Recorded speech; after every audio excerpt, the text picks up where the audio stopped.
ഉദയസൂര്യനെ പോലെ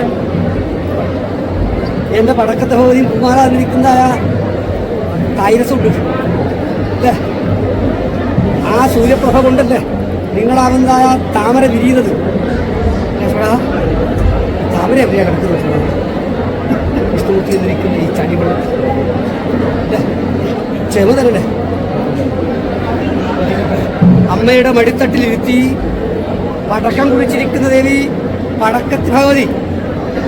അങ്ങനെ കല്യാണങ്ങളൊക്കെ യഥാവിധി ഭംഗിയായി നടന്നു. നാട്ടാചാരങ്ങളൊക്കെ ചൊല്ലിക്കെട്ടി നാട്ടുവർത്തമാനങ്ങളെ അന്വേഷിച്ചു. ഒടുവിൽ അമ്മയെ വിളിച്ചു വരുത്തി കണ്ടു. നിങ്ങൾ കണ്ടത്